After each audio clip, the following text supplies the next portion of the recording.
తీసేయాలమ్మా. ఇది కూడా ఎంత మంచిగా వచ్చింది, ఎంత బాగుందో. ఏమైంది రాజేషు? అదంతా చీడ పట్టింది, అదంతా తీసేద్దా. ఈ చెట్టు కదా మొత్తం కొట్టేస్తే మళ్ళీ మంచిగా కొత్త చిగురు వస్తుంది కదా. అట్లనే దీనిలానే ఫ్రెష్గా ఉంది కదా.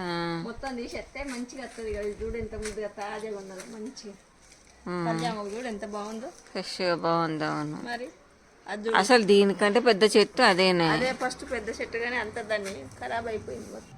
అసలు ఘోరంగా ఉన్నది మొత్తం.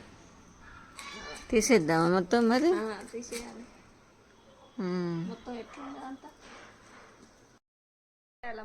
తీసేద్దామా? చూడు ఎంత తాజాగా ఉన్నదో, వస్తుంది. ఓకే ఓకే, తీద్దాం. అదంతా నిజమే, ఇంత బాగా ఇట్లా అయిపోయింది. అదే ఫస్ట్ చెట్టు, దాన్నే పొడగొడతారు. ఇదేమో మంచిగా వచ్చింది, దీన్ని తీసేసిన దీన్ని ఇది వచ్చింది. ఇక అది ఎందుకని వదిలేస్తాను దాన్ని. లేదు, దాన్ని కూడా తీద్దాం. కానీ ఇదే ఆకు ఎంత మంచిగా ఫ్రెష్గా ఉందో చూడు, ఎంత బాగుంది. ఎంత మంచిగా ఉందో చూడు, మంచిగా ఉంది. ఇప్పుడు వస్తుంది ఎండలో ముదురుతుంటే కరివేపాకు మంచిగా వస్తుంది రాజేషు. ఎండలు ముదిరినప్పుడు మంచిగా వస్తుంది. కొంచెం చలికాలం కరివేపాకు ఎవరిదైనా అట్లే ఉంటుంది. అదంతా కొట్టేద్దాంలే, అదంతా కొమ్మలన్నీ తీసేస్తే మరీ అసలు ఈసారి మరీ ఘోరంగా అయిపోయింది. అవు అంతా తీసేద్దాం, తీసేసి మంచిగా చేద్దాం. కొమ్మలన్నీ తీసేస్తే సరిపోతుంది, మళ్ళీ పెద్దగా అవుతుంది. కరివేపాకు పొడి కూడా చేయాలి రాజేషు, చాలా రోజులైంది అయిపోయి. చూడు ఎంత ముద్దుగా ఉందో, ఇట్లున్నది మంచిగా ఫ్రెష్గా.